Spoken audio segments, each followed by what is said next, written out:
par la société suisse d'amitié suisse-tibétaine sur le thème Suisse, solidarité avec les peuples ou complicité avec les dictateurs, à l'exemple du Tibet.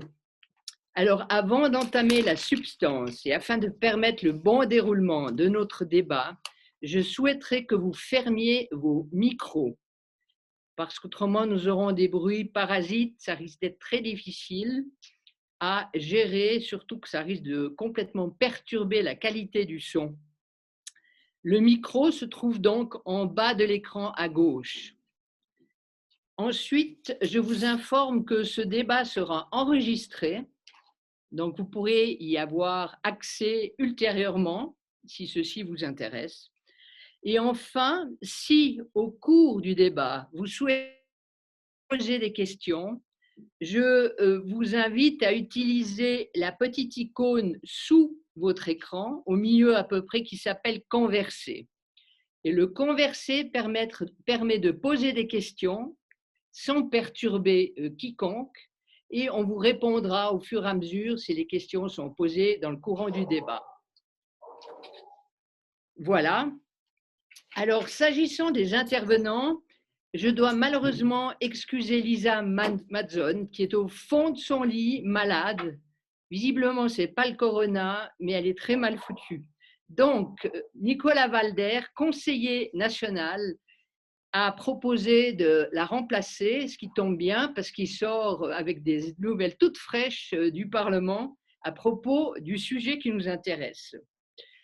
Donc, notre réunion débutera d'abord par une petite introduction de René Longer, qui est co-responsable roman de la Société d'amitié suisse-tibétaine. Et ensuite, les trois invités seront appelés à intervenir.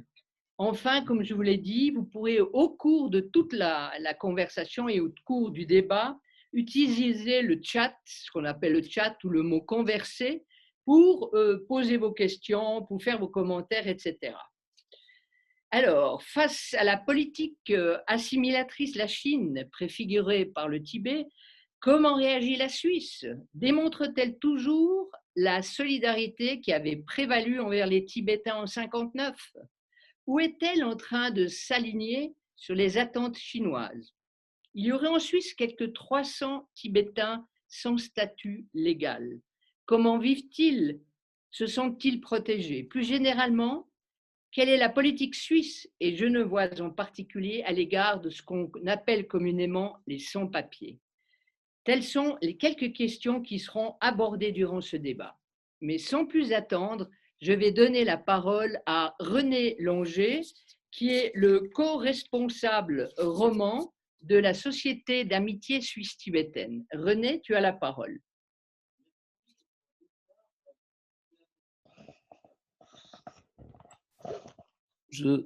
Encore un petit souci, je crois, avec le micro, mais ça devrait marcher.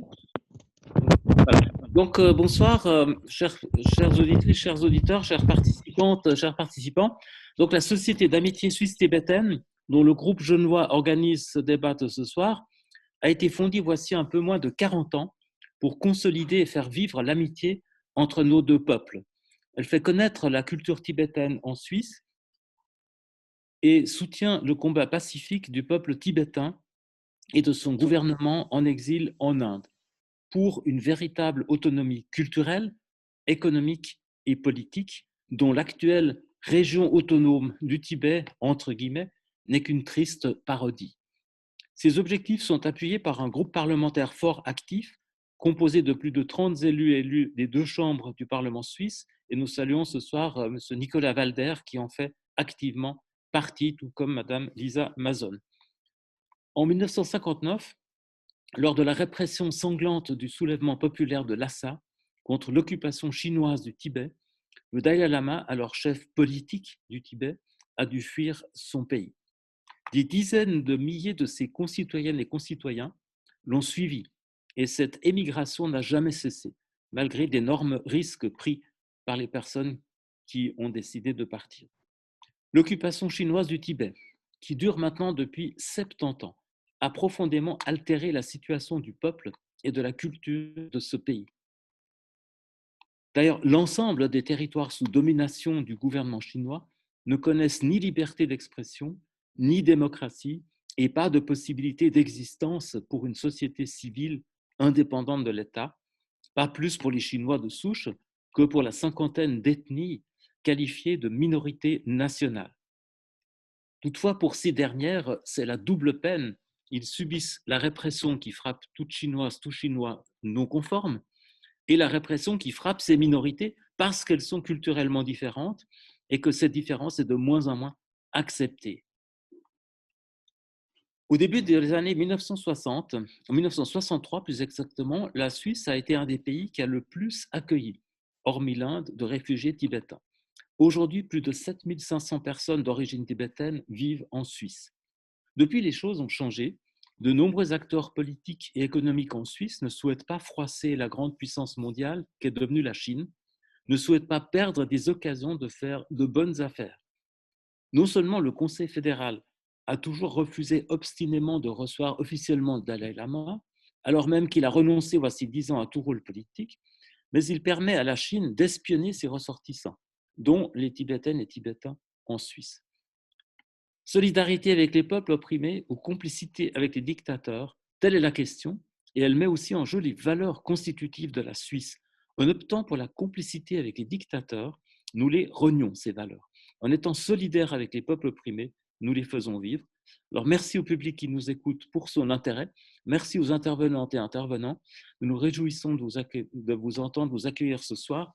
Et merci à Marguerite Contat d'animer cette soirée. Merci René pour cette introduction qui a placé le cadre de ce débat. J'aimerais maintenant donner la parole à Nicolas Valder. Nicolas, tu peux ouvrir le micro donc pour pouvoir intervenir. C'est fait. C'est fait, voilà.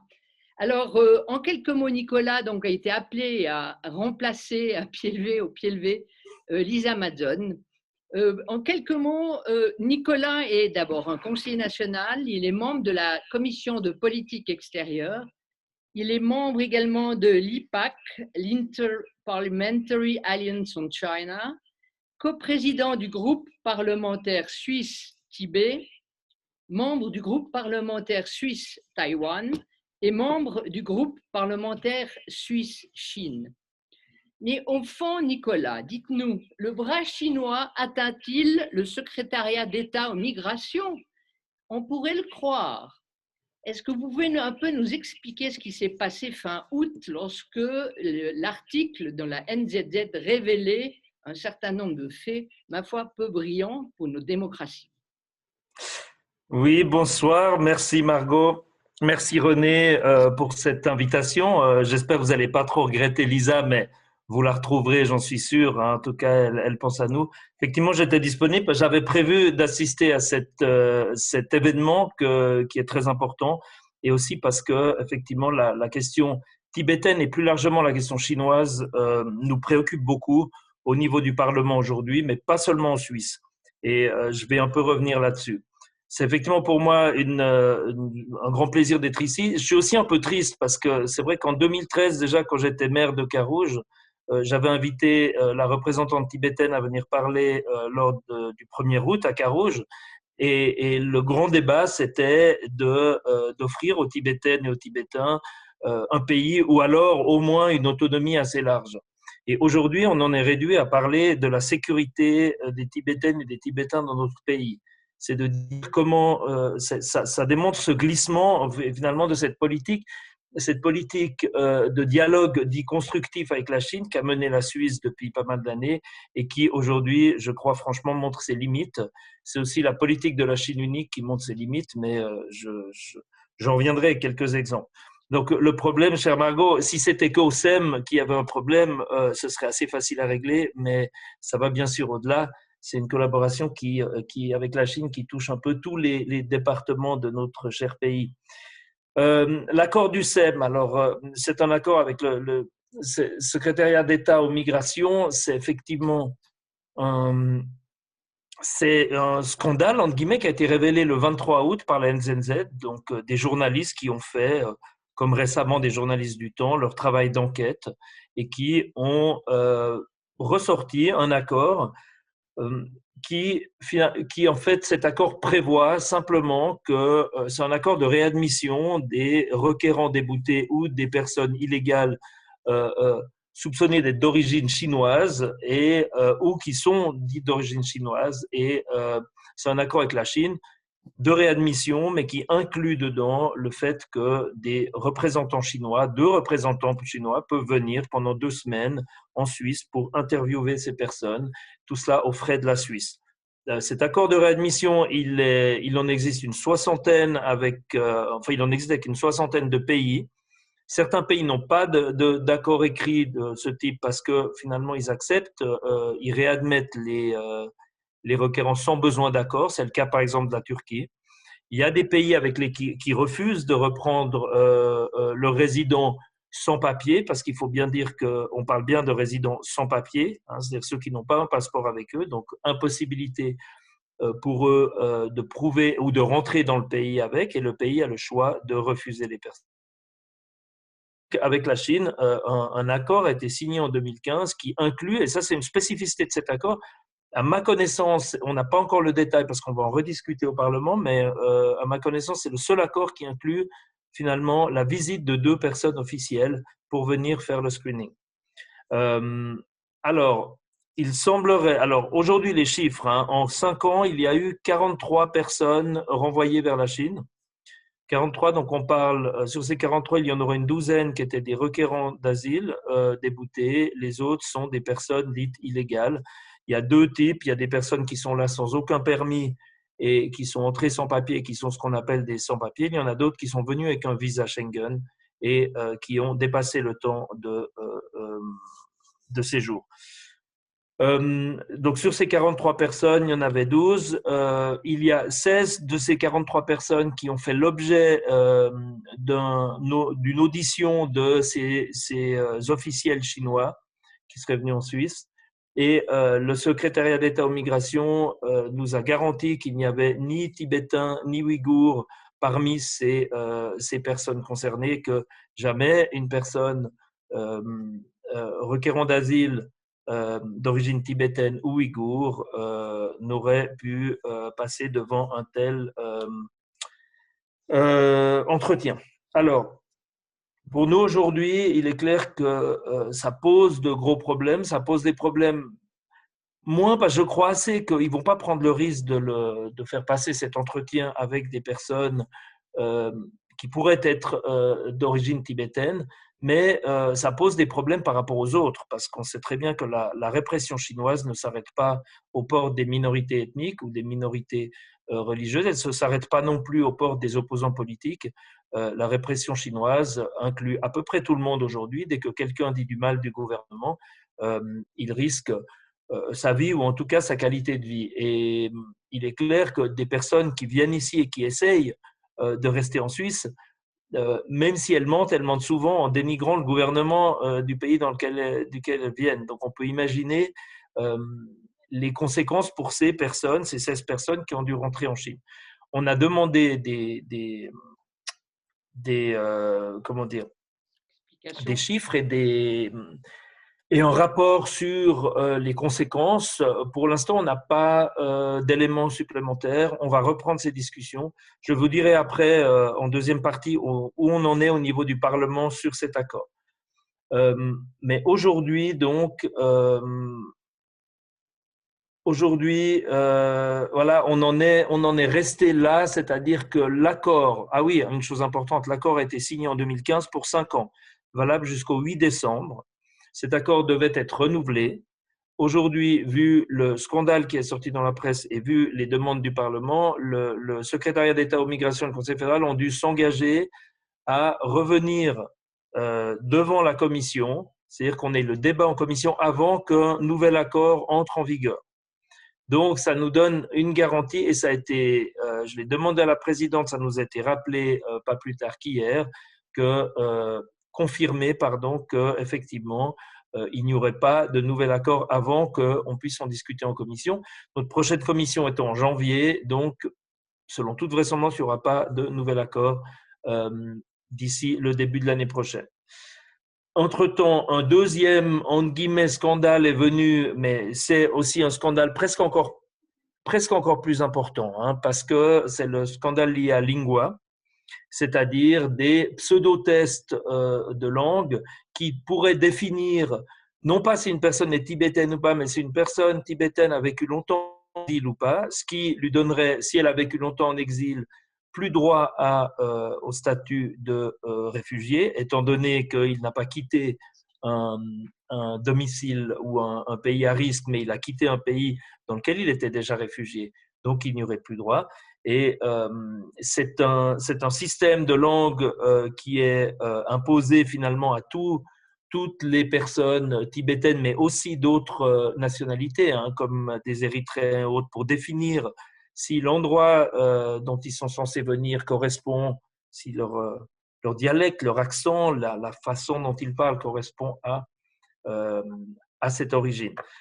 C'est des universitaires de Leipzig, de Berne et de Paris, 4 universitaires ont obtenu une étude lingua sur une personne, parce qu'il faut savoir que tous ces dossiers sont secrets et donc personne n'y a accès. Le nom des experts, il y en a une centaine, mais ils sont codés, donc on ne sait pas qui c'est. Et donc, il n'y a aucune garantie scientifique de cela. Mais il y a un rapport qui a fuité et des universitaires experts linguistes, et particulièrement sur évidemment les langues tibétaines et je ne sais pas si on parle de tibétologie, hein, excusez-moi si je dis une bêtise, mais en tout cas des experts dans le domaine. Et ils ont défini effectivement que non seulement la méthode était totalement obsolète, mais il y avait énormément de failles, il y avait des fautes, il y avait d'énormes erreurs dans les analyses. Et puis, pire encore, ils ont détecté beaucoup d'orientations, comment dire, dans les conclusions et d'affirmations très pro-chinoises. Et il y a des suspicions quand même qu'effectivement cet outil Lingua puisse être comment dire, utilisé, que les experts puissent être sous influence aussi chinoise. Ce n'est bien sûr qu'une étude de nouveau faite par des universitaires, relayée par des médias. On va en discuter au Parlement, on n'a pas encore pu en discuter, mais il faut savoir que c'est normalement la commission des institutions politiques qui traite des questions de migration. Donc il faudra voir dans quel cadre on le traite. Mais ça remet de nouveau en avant la grande naïveté de notre gouvernement, c'est-à-dire qu'il considère la collaboration avec la Chine comme étant un pays lambda. Ça montre aussi que l'objectif des politiques migratoires, qui est avant tout de réduire le nombre de migrants et surtout d'en renvoyer le plus possible, connaît des dérives, c'est-à-dire qu'on utilise n'importe quel outil qui peut nous servir à renvoyer des gens. Parce qu'il faut savoir que cette étude Lingua, ces rapports ont une influence, un très grand impact sur la décision qui est prise. Et ça, ils l'ont démontré aussi en remontant jusqu'à des décisions prises par le tribunal fédéral. Et puis, ça montre aussi que la Suisse se base n'est pas du tout à jour. C'était une dénonciation de ces experts disant que la méthode utilisée, elle date des années 80 et qu'aujourd'hui, il y a des méthodes beaucoup plus précises et modernes pour analyser les questions linguistiques. Donc, une fois de plus, ça montre que voilà, notre pays est très faible et qu'on ne se méfie pas assez finalement de la force et des possibilités de la Chine. Je rappelle, et c'est pour nous quelque chose qui nous fait assez peur aussi, j'ai lu tout récemment le rapport du service de renseignement de la Confédération sur la sécurité de notre pays en 2020, hein, c'est un rapport qui est public, et à plusieurs égards, il relate l'augmentation de l'espionnage hein, et de plusieurs pays, et toujours les mêmes, hein, c'est la Russie, la Turquie et la Chine avant tout, les États-Unis aussi, mais évidemment c'est moins un problème parce qu'ils sont moins en opposition, mais la Chine y est plusieurs fois citée, et particulièrement dans les domaines économiques, dans les domaines des institutions, des organisations internationales, et sont cités aussi l'augmentation de la surveillance et de l'espionnage sur les populations tibétaines et ouïghours en Suisse et sur leurs organisations. Donc effectivement, ça soulève de nombreuses questions, ce qui a amené, et là j'essaie d'aller quand même assez rapidement parce que j'ai promis de ne pas faire trop long, mais où en est le Parlement aujourd'hui? Donc, effectivement, sur les accords avec le SEM, hein, c'est-à-dire cet accord qui devrait être prorogé en décembre, eh bien, cet accord, pour l'instant, donc c'est gelé.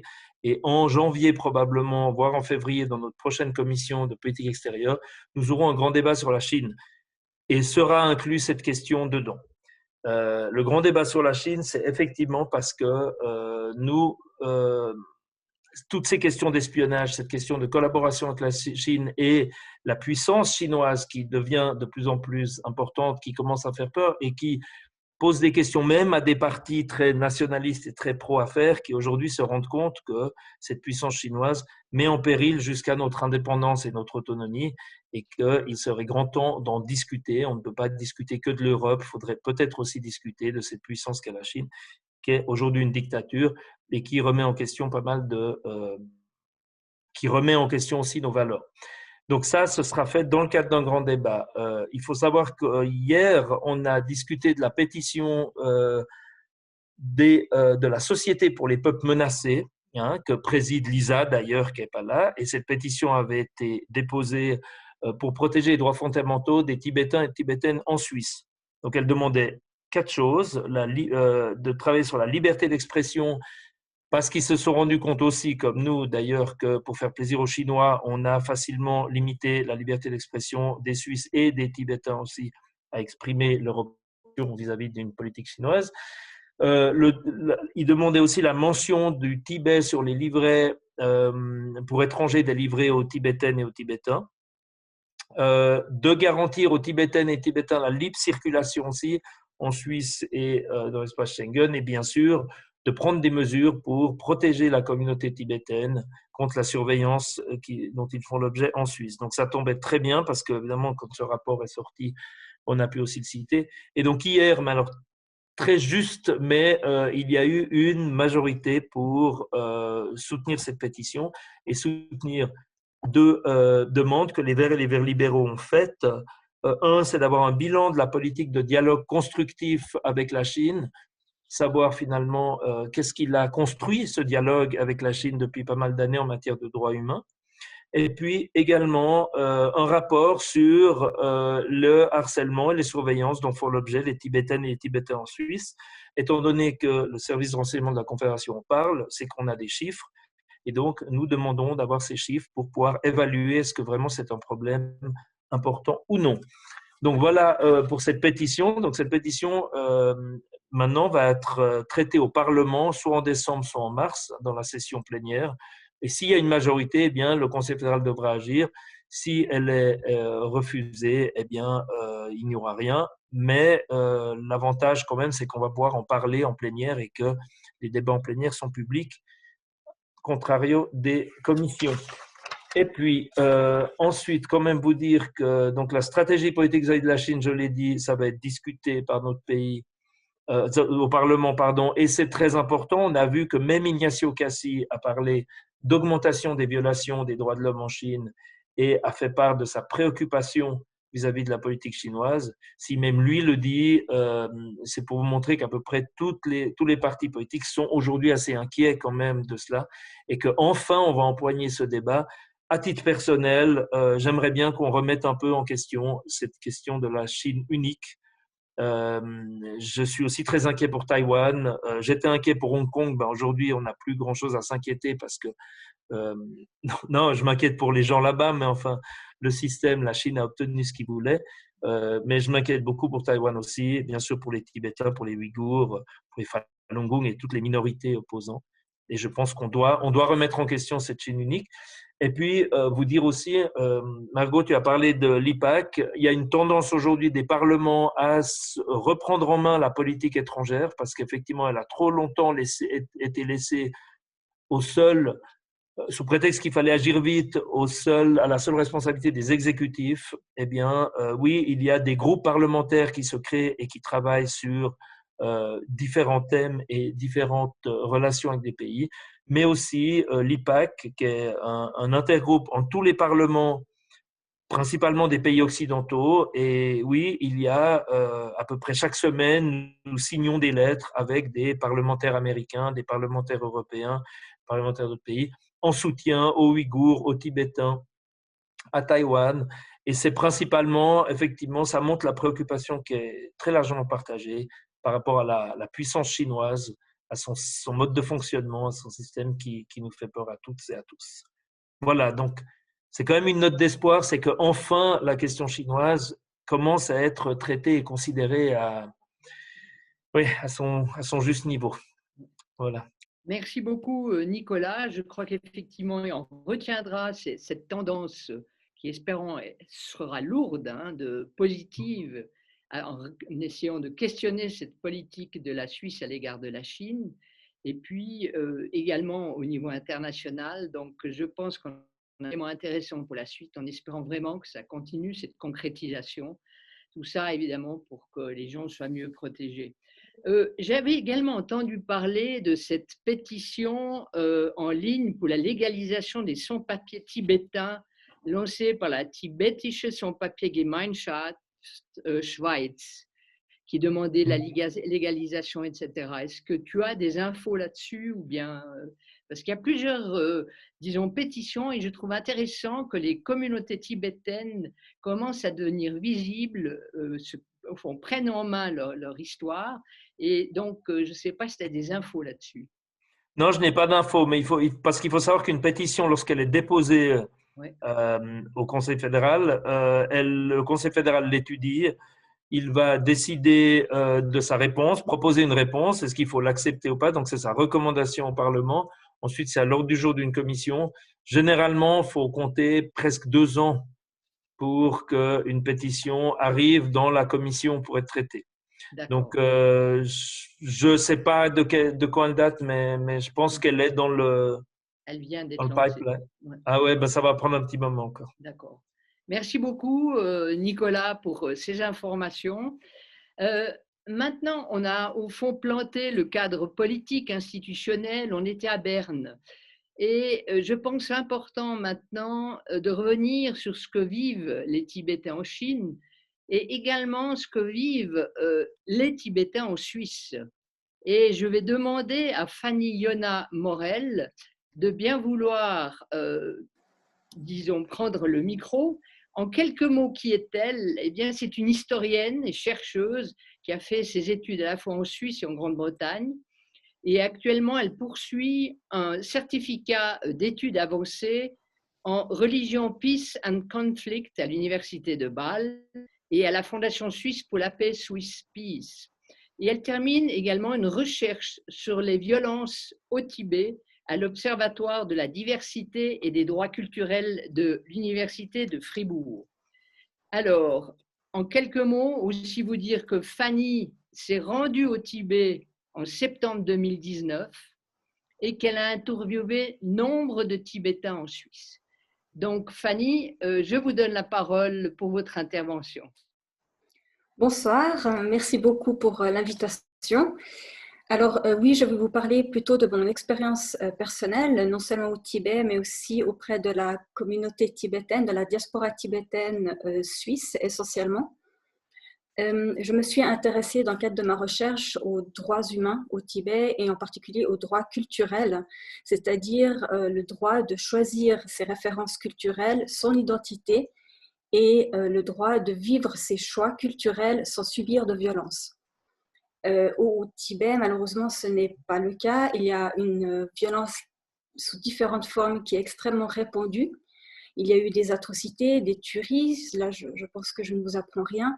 Ce que j'ai pu remarquer au fil des entretiens et aussi avec mon observation sur place, c'est qu'il y a eu une instauration d'une atmosphère de peur et de méfiance au Tibet, et qui vraiment les réduit au silence, qui réduit au silence les Tibétaines et les Tibétains qui ont été victimes de brutalité, d'emprisonnement, de torture ou qui ont été témoins. Et c'est pareil aussi pour celles et ceux qui essayent de revendiquer leurs droits, de parler, d'alerter la communauté internationale, mais aussi les autorités chinoises sur leurs souffrances, leurs inquiétudes, le problème de discrimination qu'ils subissent, aussi la marginalisation progressive des Tibétains. Mais eux aussi, ils sont réduits au silence, voire persécutés. Et il y a aussi beaucoup de disparitions forcées au Tibet, dont on n'en parle pas. Et il y a donc aussi cette violence extrêmement sournoise. Donc, on n'est plus forcément dans les tueries, notamment les tueries de masse, mais vraiment dans une forme de violence insinueuse qui vraiment s'infiltre dans la vie privée des Tibétains et même juste dans leur foi. Les Tibétains que j'ai pu interroger m'ont aussi expliqué que même si dans la journée, ils ont une surveillance intense, donc il y a la surveillance technologique, les caméras, les micros, il y a aussi, spécialement dans la région autonome du Tibet, une présence militaire qui est très forte et qui n'est en tout cas pas cachée, une présence policière en uniforme mais aussi en civil qui les surveille constamment. Il y a beaucoup de restrictions de mouvement. Les Tibétains ne peuvent pas voyager et aller à Lhasa ou dans la région du Tar comme ils le veulent. Ils doivent à chaque fois demander des permis, des visas. C'est très compliqué et c'est coûteux. Et ils peuvent être refusés même après l'avoir obtenu. C'est très aléatoire. Donc, ils n'ont pas cette liberté de mouvement. Ils n'ont pas non plus cette liberté d'expression. Ça, c'est quelque chose à déjà relevé. Et donc, il y a plusieurs témoignages qui m'ont confirmé que la journée, donc, ils ont cette pression-là, mais la nuit, c'est là où ils ont le plus peur, parce que même dans leur maison, il y a des descentes policières, et qui, soit pour des arrestations, pour arrêter une personne, pour aller les interroger, ces personnes peuvent revenir ou alors disparaître, ou alors c'est pour rechercher des photos, des livres du Dalai Lama. Donc vraiment, ils essayent vraiment d'instaurer cette peur même dans les foyers. Et il y a de la violence même dans les foyers. Donc il y a aussi les témoignages de personnes, même d'enfants, de jeunes qui ont été frappés par des policiers dans les maisons même, parce qu'ils ont eu le malheur de détourner le regard d'un policier, et ça c'est vu comme un affront. Alors on les frappe et plus personne n'ose rien dire, parce que parler, c'est vraiment se mettre, risquer des représailles, pas seulement pour soi, mais aussi pour tout son entourage. Une personne qui milite, qui est considérée comme dissident en Chine, au Tibet, elle sera punie, persécutée, mais son entourage pourra l'être aussi. Donc c'était vraiment une crainte, c'est vraiment une crainte. C'est une atmosphère qui est extrêmement lourde pour eux. Et une fois arrivé en Suisse, on pourrait s'attendre à ce que cette forme de répression s'atténue, voire disparaît totalement, parce qu'elle n'a pas lieu d'être. Mais ce n'est malheureusement pas le cas. Les Tibétains que j'ai interrogés m'ont expliqué que pour eux, en Suisse, ils se sentent vraiment en sécurité, ils n'ont pas peur pour leur vie. Par contre, ils n'osent pas parler, ou alors il faut vraiment refaire preuve de grande prudence et de discrétion, car ils ont peur de répercussions pour leurs proches restés au pays. Et c'est pour ça que si beaucoup de Tibétains aimeraient pouvoir s'exprimer, ils n'osent pas le faire parce qu'ils ont peur pour leur famille. Ils ont peur de ça. Et ça, c'est un problème déjà au niveau du droit, des droits humains, évidemment, et puis aussi pour l'intégration des Tibétains. Ils arrivent en Suisse et qu'on ne leur donne pas la sécurité et la possibilité de s'exprimer. C'est mettre aussi en danger leur bien-être, leur santé aussi mentale, parce qu'ils ont vécu des choses souvent très dramatiques, mais ils ne doivent pas en parler, c'est extrêmement difficile et lourd à porter. Ils doivent aussi pouvoir éduquer et informer la population suisse sur la réalité de ce qui se passe au Tibet, mais ça, de nouveau, c'est très compliqué pour eux, c'est très risqué. Et ça aussi contribue plus facilement à les isoler socialement. D'être découverts s'ils parlent, donc ils préfèrent rester entre eux et surtout ne pas parler de la répression chinoise et de ce qu'ils vivent. Et c'est quelque chose qui pose problème parce que finalement, c'est contribuer à l'impunité de la Chine dans ses actes de violence, que ce soit de la violence physique, psychologique, culturelle, politique. Et on continue, donc on favorise cette impunité et on banalise finalement une violence qu'on ne devrait absolument pas. La violence, sous quelle peu importe sa forme, ne doit pas être banalisée. Et si on n'écoute pas les Tibétains et si on les laisse dans cette atmosphère de peur, de méfiance, finalement, on aide la Chine à passer aux oubliettes et puis à ignorer toutes les violences, les brutalités. Cette amnésie forcée qu'elle essaie vraiment de faire passer même à l'étranger, on risque de contribuer à ça. Et ça, ce n'est pas possible. Il faut absolument lutter contre cette impunité pour prévenir d'éventuelles atrocités futures et puis pour essayer de, justement, comme je le dis, je me répète, mais de ne pas banaliser cette violence. Je vous donne aussi peut-être un exemple qui m'a particulièrement touchée lors des entretiens, c'est la rééducation patriotique qui est très présente dans les monastères. Et les moines et les nonnes que j'ai interrogés m'ont expliqué que la plus grande douleur qu'ils ont vécue, mais pas aussi des Tibétains, mais en particulier les moines et les nonnes, c'était d'avoir été forcés lors de ces sessions de rééducation patriotique d'accuser le Dalai Lama de tous les malheurs des Tibétains. Donc, le problème de pauvreté, discrimination, d'inégalité, en fait, la Chine, elle n'y est plus rien, c'est tout la faute du Dalai Lama. Et il les oblige à accuser le Dalai Lama de signer des documents, de devoir le dire à haute voix. Et ça, c'est une souffrance vraiment épouvantable pour eux. Certains m'ont même confié qu'ils avaient, ou d'autres personnes qu'ils connaissaient avaient songé au suicide, tellement que ça posait un problème moral pour eux d'accuser le Dalai Lama. Et ça, c'est une souffrance qu'on ne voit pas, on n'entend pas parler de ça. Et il y a beaucoup de cette souffrance psychologique aussi visuelle qui passe un petit peu, il me semble, aux oubliettes, dont on n'entend pas parler. Et c'est pour ça que les témoignages des Tibétains est extrêmement précieux, parce que vu l'opacité de la Chine vis-à-vis des droits humains au Tibet, ici, mais en Chine en règle générale, ces témoignages sont extrêmement précieux parce qu'ils nous montrent où est-ce que la Chine frappe pour faire vraiment mal, sans faire de bruit et sans attirer l'attention. Et c'est ça qui est dangereux. J'aimerais aussi préciser que si la Chine était irréprochable, comme elle tente de nous le faire croire, ce serait vraiment disproportionné de dépenser autant de moyens dans la censure, dans la propagande, de rendre au silence les Tibétains. C'est clairement qu'il a quelque chose à cacher et à creuser, et surtout de montrer que, en fait, si elle a sa propre vérité, sa propre version des faits, c'est une chose, mais les Tibétains ont droit à leur voix, surtout en Suisse. Ils ont d'avoir une voix qui ne va pas forcément dans le même sens que l'idéologie communiste, que l'idéologie du Parti communiste.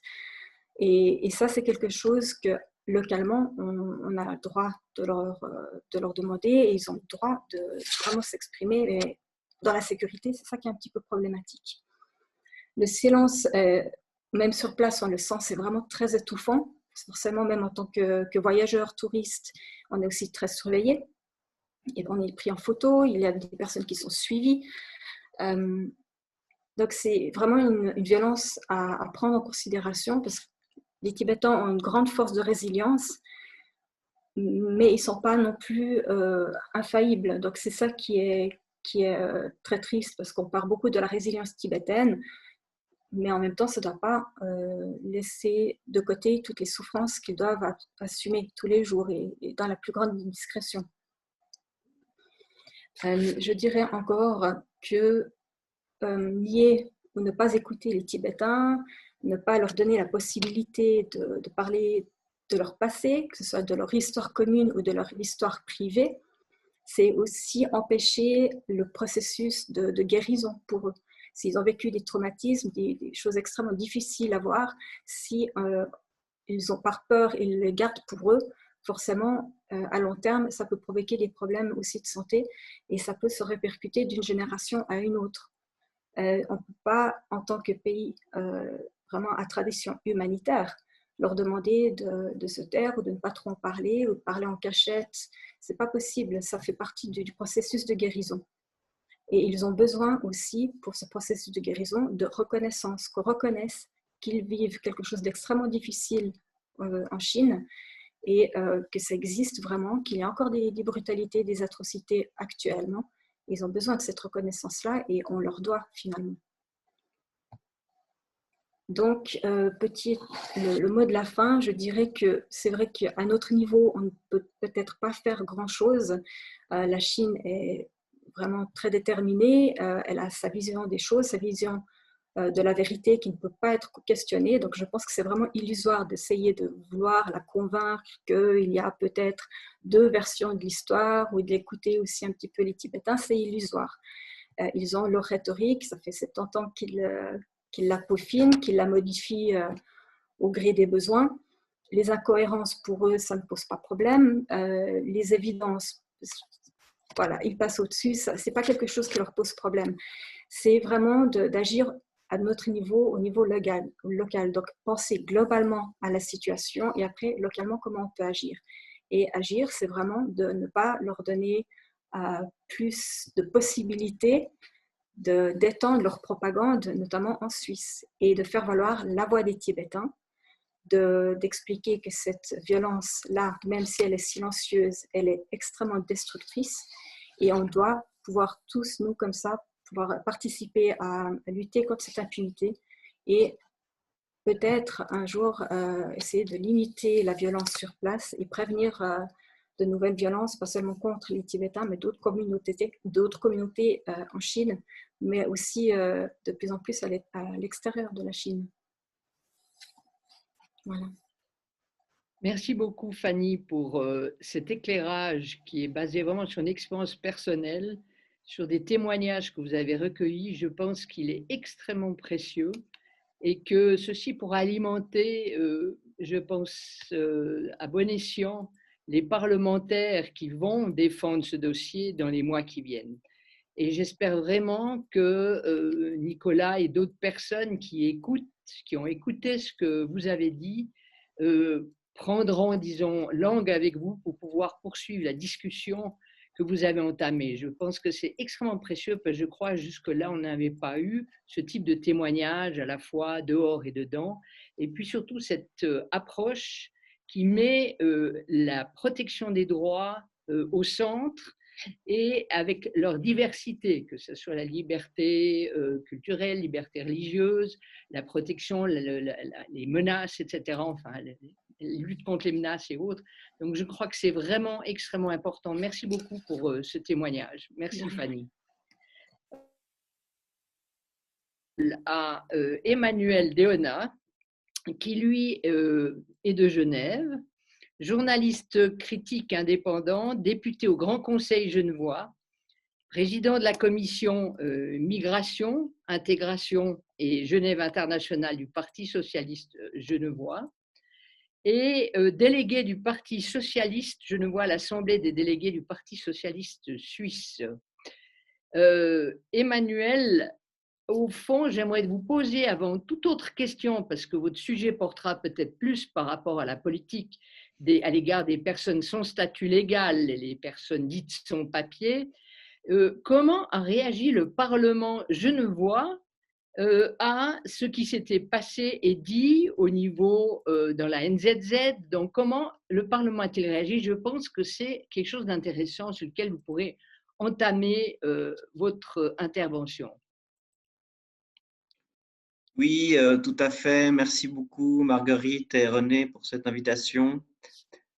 Le Grand Conseil, en fait, a réagi énergiquement à la dernière session plénière en votant à une très large majorité une résolution à l'Assemblée fédérale contre cet accord, l'accord de 2015, qui, comme l'a rappelé Nicolas Valder, doit être reconduit le 6 décembre.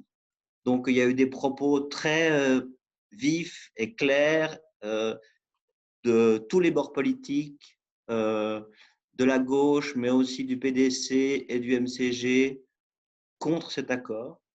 Et puis, je pense que le fait que Genève a cette réputation à tenir de capitale internationale des droits humains, dépositaire de l'accord de 1951, de la Convention des réfugiés de 1951 et toutes sortes d'autres instruments internationaux dans le domaine du droit international humanitaire, du droit international des droits humains, confère à cette résolution beaucoup de crédibilité. Et j'espère que cette résolution va alimenter les discussions aux chambres qui, comme l'a expliqué Nicolas, ont déjà commencé suite à la pétition de la Société des peuples menacés et des autres pétitions internationales qui circulent en ce moment. Moi, en effet, comme vous l'avez rappelé, Marguerite, je vais plutôt ici aborder quelques aspects de la politique migratoire suisse en général, parce que aussi en partant de l'idée que les personnes sans statut, privées de leurs droits, aspirent à des statuts qu'elles n'obtiennent pas, reçoivent temporairement d'autres statuts ou perdent des statuts qu'elles avaient et finalement sont sur le long terme tous victimes d'une exclusion, d'une marginalisation sociale qui est très dommageable pour la cohésion sociale et assez honteuse pour ceux qui s'en rendent responsables. Nicolas Valder a estimé qu'il y avait 12 requérants d'asile parmi les 43 personnes interrogées ou renvoyées vers la Chine. Moi, je vais vous parler un peu de la politique migratoire suisse telle que je la vois depuis les années 80. Et en fait, il y a beaucoup de personnes qui ont demandé l'asile et ne l'ont pas obtenu, sont restés en Suisse. Certains sont peut-être devenus sans papier. Certains ont eu la chance de trouver du travail et de rester ici, mais toujours clandestinement, toujours à leur risque et péril, toujours dans une situation de vulnérabilité très grande par rapport à leurs employeurs. Et je pense qu'il faut avoir en tête l'aspect de ceux qui entrent ou essayent d'entrer dans la procédure d'asile et l'aspect de ceux qui forment aujourd'hui les bataillons des travailleurs illégaux, que ce soit dans l'économie domestique ou l'hôtellerie-restauration, la construction. En fait, on peut constater que depuis les années 80, il y a un discours qui s'est imposé, c'est celui du tri et de l'endiguement. Les demandes d'asile ont augmenté, c'est valable pour toute l'Europe, mais les réfugiés ont commencé à avoir une moins bonne presse quand ils sont venus du sud global et plus de l'espace soviétique, duquel les libéraux démocrates étaient heureux de sauver les réfugiés. Là, je pense aux réfugiés hongrois de 1956. Les nouveaux réfugiés du Sud, à partir des années 80, sont souvent racialisés dans le discours public, ils sont victimes de stéréotypes. On voit que malheureusement, ces stéréotypes ont la vie dure. On associe les migrants requérants d'asile à l'illégalité, à l'insécurité, à l'incivilité, au repli identitaire. Malheureusement, les médias souvent se rendent complices de ces stéréotypes en mettant l'accent sur les éléments de conflit avec la population dite indigène et puis en essayant d'attirer l'attention sur des faits marginaux, spectaculaires, plutôt que d'offrir une information nuancée, approfondie et contextualisée sur les faits migratoires. Et puis, il y a ce discours sur l'abus. L'abus, les migrants et les réfugiés sont là pour abuser du système d'asile. Ce qu'il faut faire, c'est les renvoyer, réduire l'attractivité, lutter contre les abus. Et puis, on voit que la législation en matière d'asile connaît une explosion, une évolution un peu frénétique avec un nombre incalculable révisé sur lequel le peuple doit voter. Et en fait, cette notion de lutte contre les abus contribue à diffuser un sentiment de peur et de suspicion vis-à-vis des migrants et des requérants d'asile. Et puis, certaines populations en souffrent particulièrement. Là, je pense en particulier aux Érythréens qui sont victimes du durcissement du droit d'asile au fil des années. C'est le groupe le plus représenté dans le domaine de l'asile en Suisse, mais il a fait l'objet d'attaques politiques. Il y a beaucoup de questions qui ont été posées sur la présence des Érythréens en Suisse, des interpellations, des motions lancées par des parlementaires de différents partis. Et en 2012, on a introduit une modification dans la loi sur l'asile qui exclut la désertion et l'objection de conscience comme motif d'asile, ce qu'on a appelé la Lex Eritrea, et ce qui rend impossible aux Érythréens qui invoquent l'objection de conscience d'obtenir l'asile. Maintenant, plus récemment, on a eu une révision en 2016 qui visait à de l'asile qui visait à accélérer les procédures. On a pu penser que cette révision offrait des éléments intéressants parce que pour certaines personnes, l'attente d'une réponse et d'une consolidation du statut était vraiment trop longue, 3 ans ou plus avant d'obtenir une décision. Mais en fait, on se rend compte, enfin, les associations spécialisées, les œuvres d'entraide se rendent compte que cette nouvelle procédure va beaucoup trop vite et donc ne va pas du tout dans l'intérêt des requérants d'asile. Il y a une représentation légale qui est mandatée par le secrétariat d'État aux migrations. Il y a même un peu d'argent qui est versé à ces représentants légaux, mais très peu d'argent et surtout, on leur verse plus d'argent s'ils agissent vite. Et donc, agir vite, c'est en général prendre la décision que le requérant d'asile n'a pas suffisamment d'arguments pour prouver qu'il mérite de rester en Suisse. Et malheureusement, des décisions de non-entrée en matière tombent sur des demandeurs d'asile qui sont déjà très vulnérables, dont la santé est déjà altérée. Et en fait, on demande à ces requérants d'asile de fournir des preuves qui sont bien en peine de prouver à cause de leur âge, à cause du fait qu'ils sont traumatisés par leur expérience de l'exil, qu'ils nourrissent une méfiance envers les autorités, et ils ont d'ailleurs raison d'être assez méfiants. Et donc, souvent, les requérants d'asile se retrouvent isolés dans des centres d'hébergement collectif, et à cause des barrières linguistiques, ont vraiment de la peine à se frayer un chemin dans cette procédure et ne vont pas obtenir l'asile. Ils risquent de se retrouver à l'aide sociale. Bien souvent, ils se retrouvent à l'aide sociale, privés de mesures d'intégration, privés du droit de travailler ou de se former. Et ils se trouvent contraints de repartir ailleurs en Europe pour tenter leur chance. Un autre aspect préoccupant, c'est la privatisation de la politique d'asile. On externalise la tâche dans le cadre de contrats de prestation qui lient les autorités fédérales ou cantonales aux organismes privés. Ces organismes privés vont ancrer dans leur pratique une conception extrêmement technocratique et managériale de ce que doit être l'accueil des requérants d'asile et des réfugiés. Depuis le début des années 90, un grand nombre de centres d'hébergement fédéraux et cantonaux sont ainsi livrés en fait à l'action de la société privée ORS Service AG.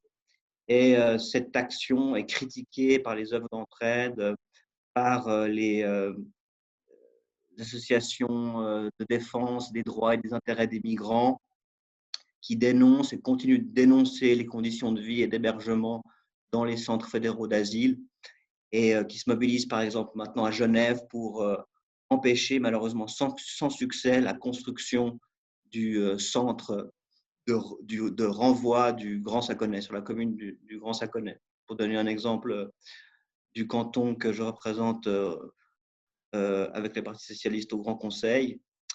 Donc, il y a beaucoup de motifs de s'inquiéter aussi parce qu'on voit qu'avec le coronavirus, les stéréotypes concernant les requérants d'asile risquent de se renforcer. Selon les enquêtes qui ont été menées ces derniers mois, les Suisses sont d'accord que dans le cadre du Covid, d'autres Suisses reviennent de l'étranger ou que des titulaires de permis C ou de permis B reviennent en Suisse malgré la situation de coronavirus. Mais quand on leur demande s'ils sont d'accord d'accueillir des requérants d'asile ou des sans-papiers, ils sont vraiment pas du tout enthousiastes. Et quand on pense à la situation en Méditerranée, dans les camps grecs, qui étaient déjà désastreuses avant le Covid, on n'ose même pas imaginer quelle est la situation avec le Covid, et de savoir qu'on a une opinion publique qui est en partie très réticente à accueillir des réfugiés, c'est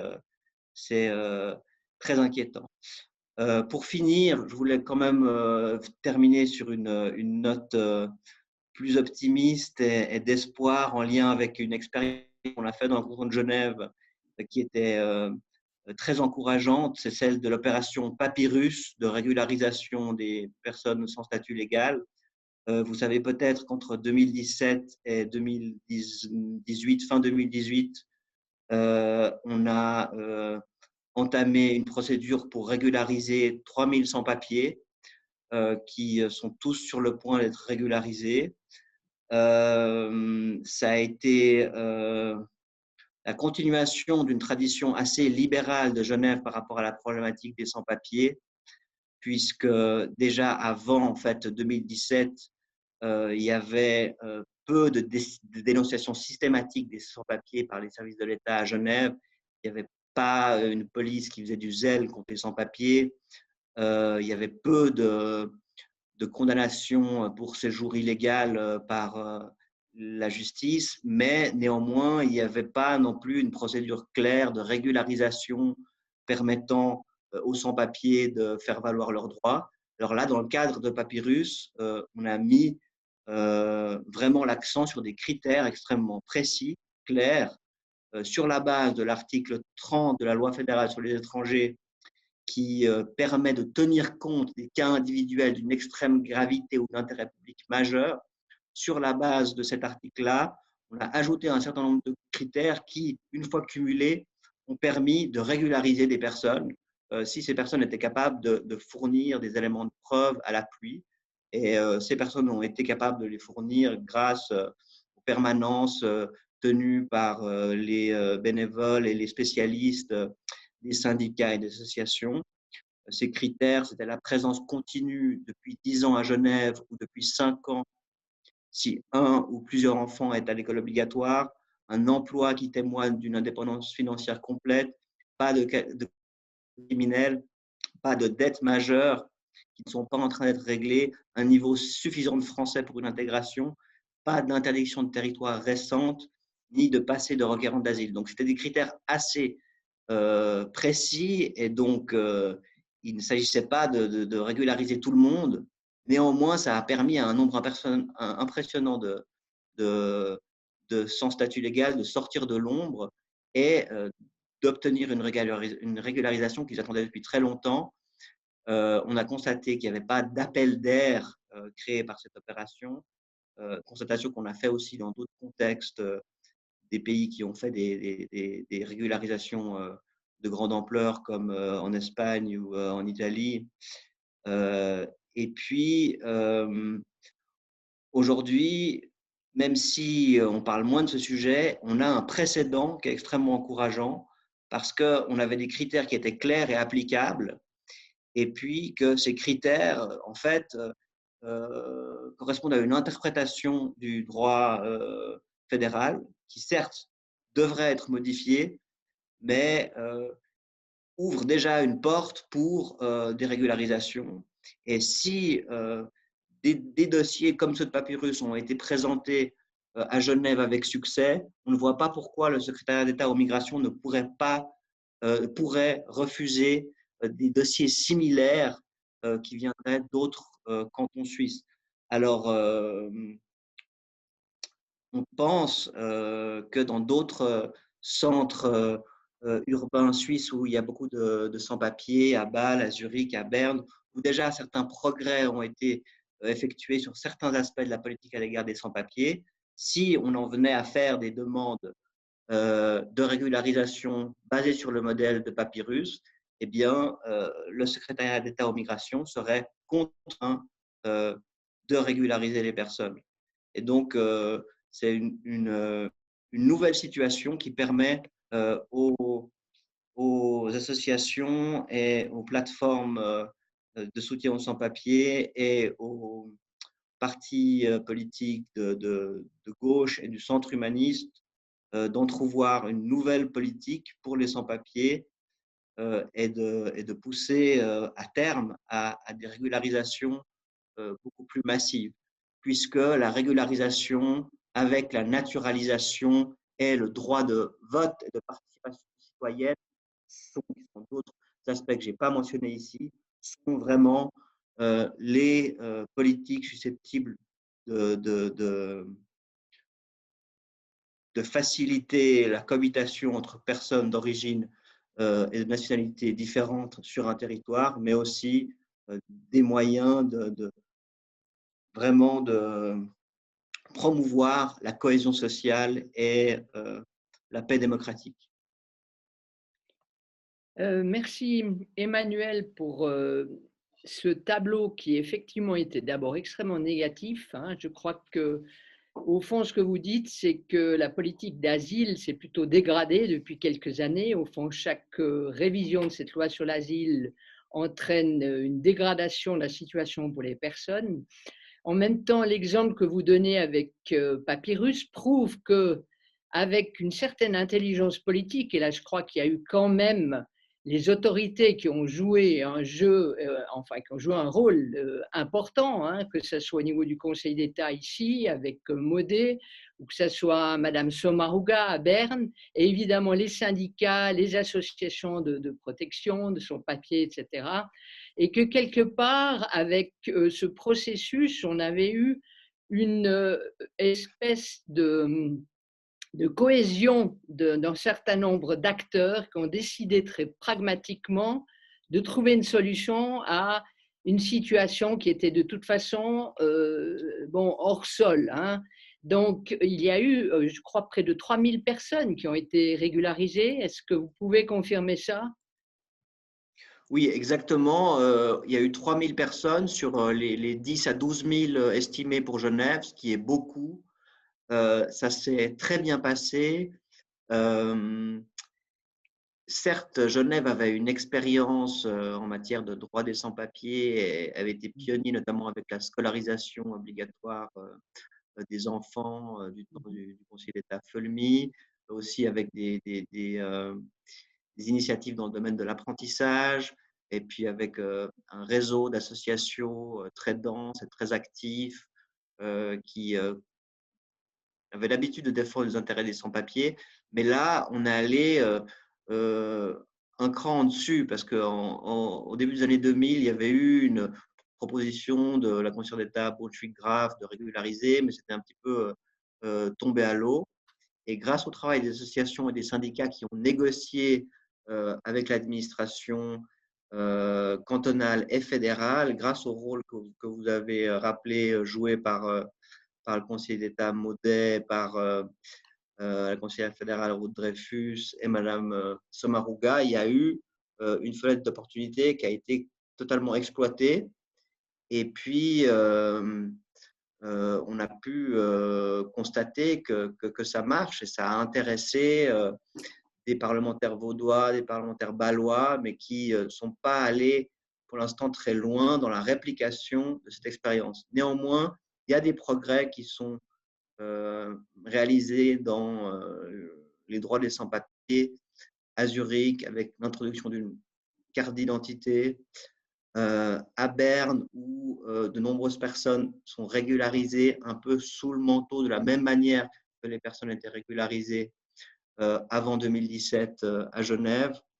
Et je pense qu'il y a un intérêt pour l'expérience genevoise qui, d'après l'Université de Genève, d'après les nombreux universitaires qui l'ont étudié, était vraiment un succès indéniable. Et il y a plusieurs projets de recherche du NCCA On the Move et du FNRS, et aussi impliquant des collaborations avec les États-Unis et l'Allemagne, aussi du fait qu'au HUG, on s'intéresse beaucoup à l'aspect santé des sans-papiers et des progrès réalisés dans le domaine des droits sociaux et des droits à la santé des sans-papiers. Grâce à cette expérience, on a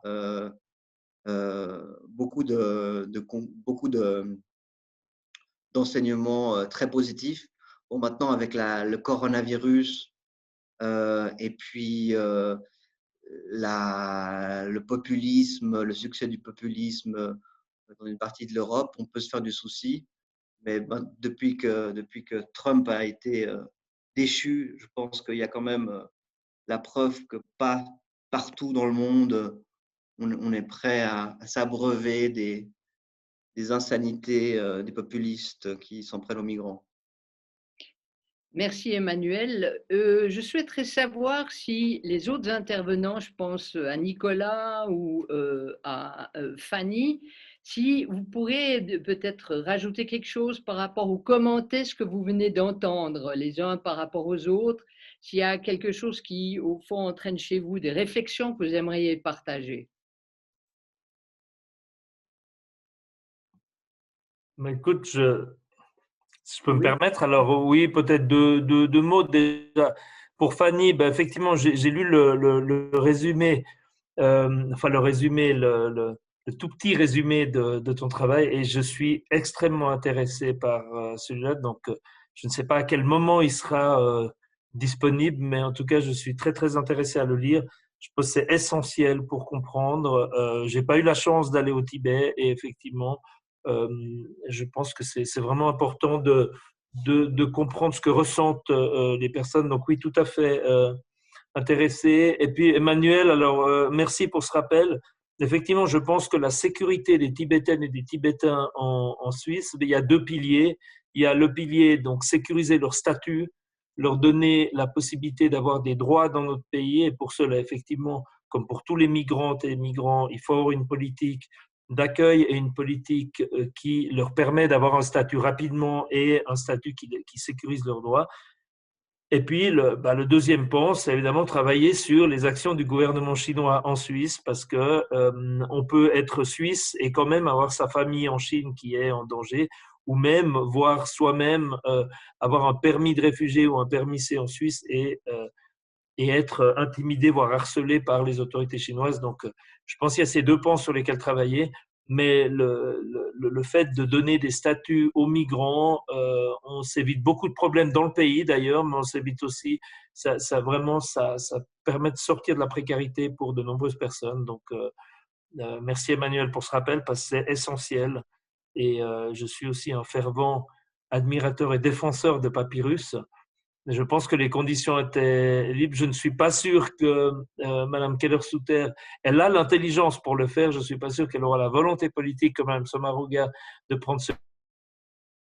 Mais j'espère qu'elle le fera avec d'autres villes parce que c'est essentiel. Merci. Autre commentaire de la part des intervenants?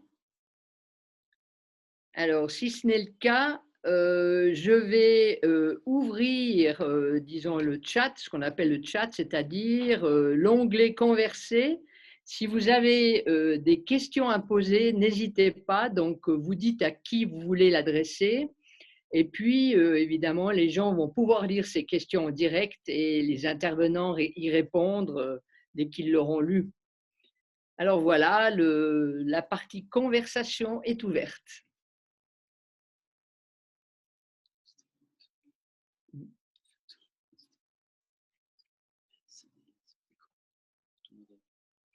Je crois que vous avez vu quelques-uns qui ont effectivement des commentaires, qui ont apprécié, juste 2 secondes, qui ont apprécié ce qui s'était dit, tant pour Fanny que par rapport à Nicolas.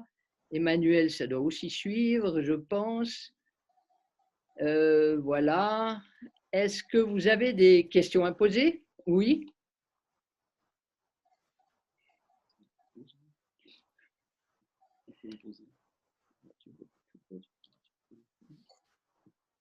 Alors, je crois qu'il y aura une question posée par René. Oui, en tout cas, merci beaucoup pour ces interventions et ces témoignages extrêmement précis et précieux, comme ça a été dit. Je pense qu'un des points qui est important maintenant, c'est de voir comment on peut mieux faire connaître cette situation au Tibet. Parce que c'est vrai que la Suisse a une politique d'accueil il y a maintenant bientôt 60 ans, puis c'était en 1963 hein, déjà. Puis depuis, elle a pris le mauvais virage qu'a pris l'ensemble de la politique d'asile, comme ça a été rappelé par Emmanuel. Et grâce à des témoignages comme ceux de Fanny, comment est-ce que vous voyez l'évolution du débat? Parce que c'est aussi pour cela que la Société d'amitié suisse-tibétaine est là, c'est pour faire connaître cette situation. Et là, avec ces éléments qu'on a aujourd'hui, qu'est-ce qu'on peut en faire à votre avis? Comment est-ce qu'on peut mieux les faire connaître? Comment est-ce qu'on peut les lancer dans le débat public? C'est un seul journal qui a assumé le rôle jusqu'à présent, NZZ am Sonntag, avec ses 2 articles très documentés sur d'une part cet accord secret, puis d'autre part sur cette affaire de détection linguistique. Mais on voit bien que ça devrait maintenant sortir un peu plus dans les médias. Puis un aspect que je voudrais aussi évoquer, je ne sais pas si les intervenants ou quelqu'un parmi les personnes qui nous suivent peuvent en dire plus, c'est ce sentiment de surveillance qu'ont les Tibétains en Suisse quand il y a des événements publics, quand il y a des rassemblements, par exemple devant le Palais des Nations, quand il y a j'allais dire des manifestations d'opinion, ils ont toujours l'impression qu'il y a quelqu'un qui les surveille. Et donc, ça va plus loin. Je pense simplement que cet accord qui est déjà scandaleux, qui permet à une dictature d'enquêter sur des personnes qui ont fui cette dictature, ça, je crois que c'est un point qu'on a bien identifié. Mais alors, cette présence d'agents secrets, ou de gens qui prennent des photos, de gens qui suivent à la trace, ça me paraît aussi un élément qui devrait être mis en discussion. Voilà, quelques éléments que je voulais pour relancer un peu relancer le débat sur ce qui a été dit par les intervenants. Alors,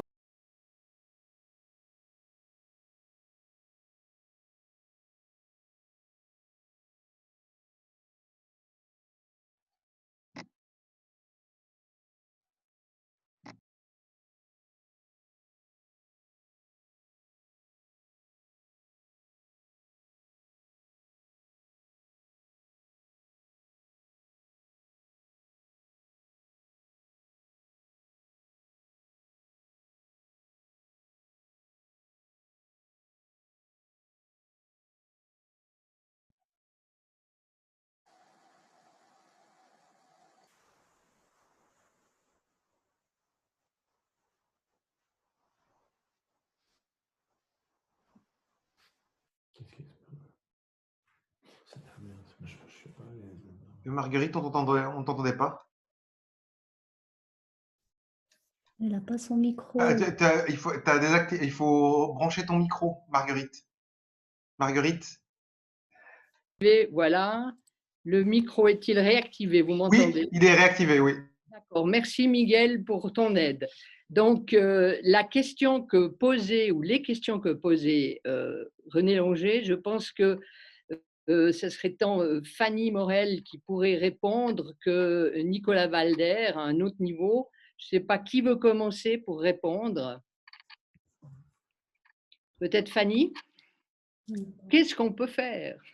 Dites-nous tout. Ce qu'on peut faire à notre niveau, bon, il faut être réaliste. Je ne pense pas qu'on puisse faire de miracle, surtout que, comme je l'ai expliqué, essayer de trouver un compromis avec la Chine, de faire accepter qu'il y a peut-être une autre narration de l'histoire du Tibet et de ce qui se passe au Tibet, c'est vraiment illusoire. Ce qui est important maintenant, c'est vraiment de s'appuyer sur les témoignages récents des Tibétains qui nous donnent vraiment des informations extrêmement très opaques des droits humains au Tibet. C'est vraiment finalement que par eux qu'on peut savoir ce qui se passe et aussi comment eux ils le ressentent, quelles sont leurs opinions et de comprendre vraiment l'étendue des violences qu'ils subissent, notamment psychologiques et culturelles, parce que c'est très important aussi tout le domaine culturel bouddhiste. Pour eux, c'est vraiment une très grande souffrance, notamment d'être privé du Dalai Lama, de ne pas avoir l'occasion d'entendre sa voix, de ne pas avoir la possibilité d'avoir un livre, une photo, n'importe quoi de lui. C'est une très grande souffrance que ça, on a tendance peut-être à négliger parce qu'on ne la comprend peut-être pas forcément. Donc, je pense que c'est vraiment ça, c'est de continuer à leur donner une voix et puis qu'on puisse la faire reconnaître, la rendre publique et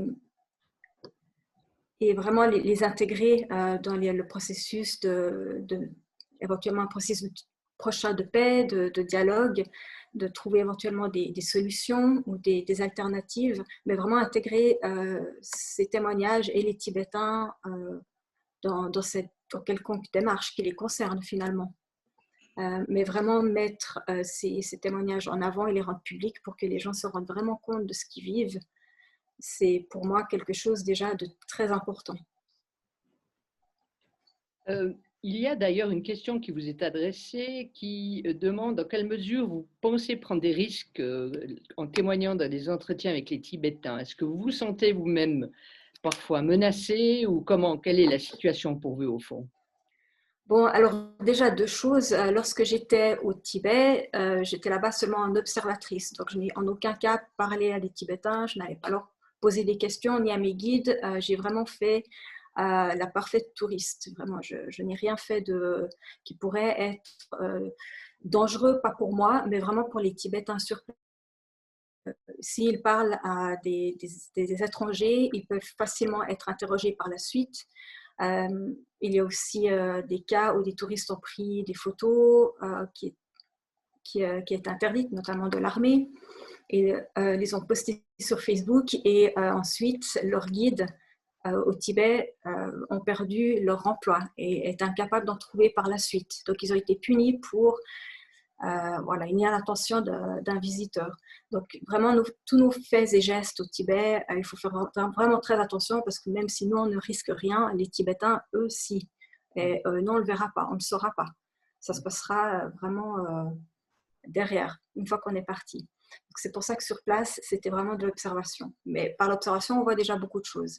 Et une fois en Suisse, bien sûr, pour avoir la confiance des Tibétains, ça n'arrive pas du jour au lendemain, ça a pris quand même quelques années. Et puis, il faut établir des règles extrêmement strictes de confidentialité, d'anonymat, qu'on a réfléchi ensemble avec les participants. Donc, il y a eu des témoins tibétains qui sont nés au Tibet, qui ont vécu la répression tibétaine, mais il y a aussi des Occidentaux que j'ai pu interroger qui ont vécu au Tibet et qui ont aussi vu et vécu pas mal de choses. Mais toutes ces personnes-là ont demandé vraiment l'anonymat pour des raisons que j'ai déjà mentionnées, c'est-à-dire la sécurité des personnes qui sont restées sur place. Donc, tout a été mis sur papier, jamais sur ordinateur, rien n'a été enregistré. Les lieux de rencontre de ces discussions changeaient tout le temps. Donc, j'ai vraiment traversé la Suisse à de nombreuses reprises.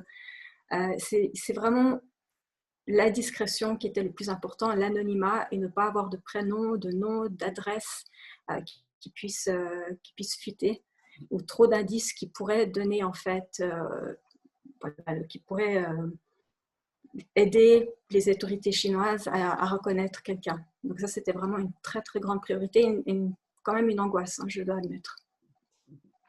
Oui, ceci rejoint évidemment de moindre mesure ce qu'on a pu constater nous-mêmes lorsqu'on participe à des manifestations en faveur des Tibétains et on voit arriver, une fois j'ai vu un bus avec tous les Chinois qui prenaient les photos de tous les manifestants, etc. etc.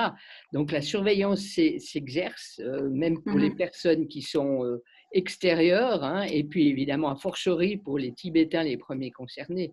Donc, je pense que les précautions que vous avez prises étaient totalement justifiées parce que les moyens d'investigation et de traçage sont extrêmement importants.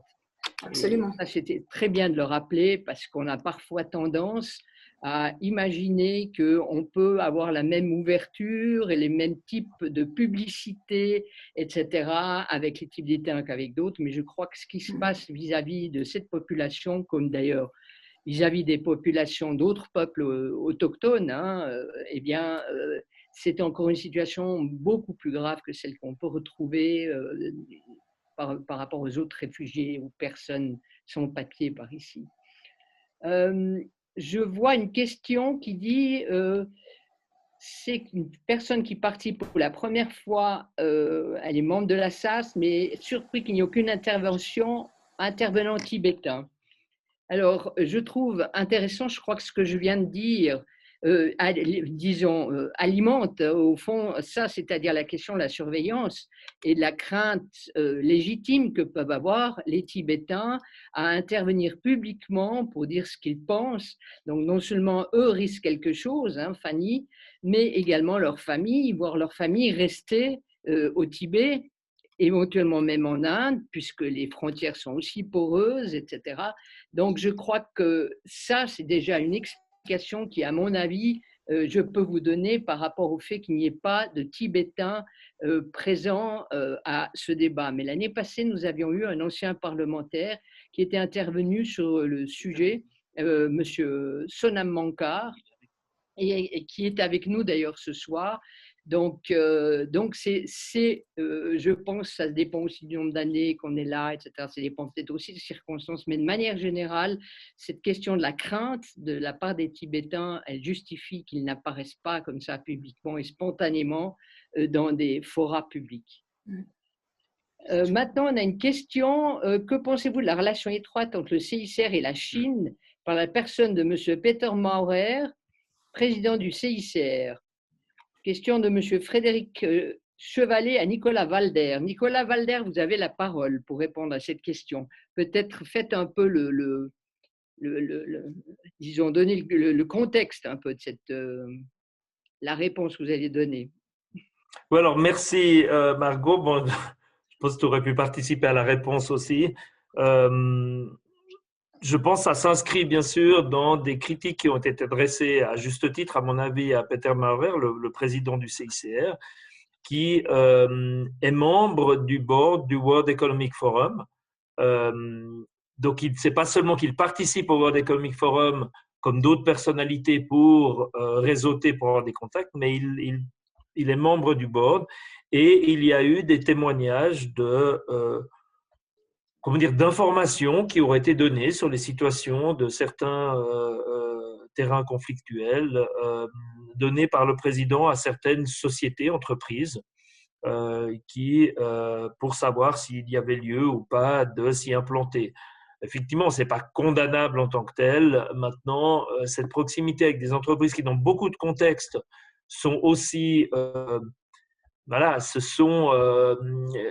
comment dire, c'est ceux qui ont les moyens effectivement d'éteindre l'incendie, mais ce sont aussi eux souvent les incendiaires. Je pense à des contextes où, d'ailleurs avec les discussions sur multinationales responsables, on est en plein dedans, c'est de montrer les dégâts en termes de droits humains et de droits environnementaux causés par des multinationales irrespectueuses. Eh bien, ce sont les mêmes effectivement, dont certaines peuvent se retrouver dans le board du World Economic Forum, ce qui évidemment pose problème en termes de neutralité et d'indépendance d'une institution comme le CICR.